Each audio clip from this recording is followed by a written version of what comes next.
சென்னை மெரினாவில் 5 பேர் உயிரிழந்ததற்கு வெயிலின் தாக்கமே காரணம் என அமைச்சர் மா சுப்பிரமணியன் விளக்கம் அளித்துள்ள நிலையில் அரசின் கவனக்குறைவே காரணம் என எடப்பாடி பழனிசாமி குற்றம் சாட்டியுள்ளார்.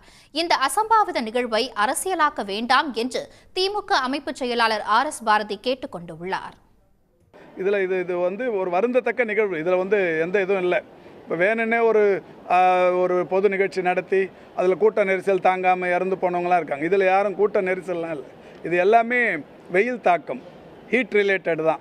ஹீட் ரிலேட்டட் டீஹைட்ரேஷன், இது சம்பந்தப்பட்ட இறப்புகள் தான். அந்த உளவுத்துறையின் மூலமாக எவ்வளவு பேர் அந்த சாகச நிகழ்ச்சிக்கான வருவார்கள் என்று தகவலை பெற்று அதற்கு தேவையான ஏற்பாடு செய்வது அரசுடைய கடமை. வருகின்ற மக்களுக்கு தகுந்த பாதுகாப்பு, தகுந்த அடிப்படை வசதி செய்து கொடுப்பது அரசுடைய கடமை.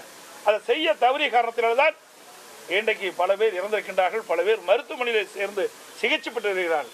இதற்கெல்லாம் யார் காரணம்? திரு ஸ்டாலின் தலைமையில் இருக்கின்ற அரசாங்கம், திரு ஸ்டாலின் தான் பொறுப்பு. கும்பகோணத்தில் 2 பேர் குடிக்கும்போது 100 பேர் செத்தாங்கன்னு அது மாதிரியா நடந்தது. அதெல்லாம் அவங்களா ஏற்படுத்திக்கிறது. இது எல்லா விதமான ஏற்பாடும் செய்து 15 லட்சம் பேர் கூடியிருக்கிறார்கள். அதுபோல் வெயில், கடுமையான வெயில். தேர்தல் பிரச்சாரத்தில் 2015 ஜெயலலிதா தேர்தல் பிரச்சாரத்துக்கு போனபோது அவங்க கட்சி கூட்டத்திலே 6 பேர் செத்ததாக செய்தி இருக்கு. இதெல்லாம் மறந்துடக்கூடாது. அதனால் செத்ததை வைத்துக்கொண்டு அதை வைத்து அரசியல் செய்யக்கூடாது. இதுக்கும் அரசியல் இதுக்கும் தொடர்படுத்தி பேசக்கூடாது.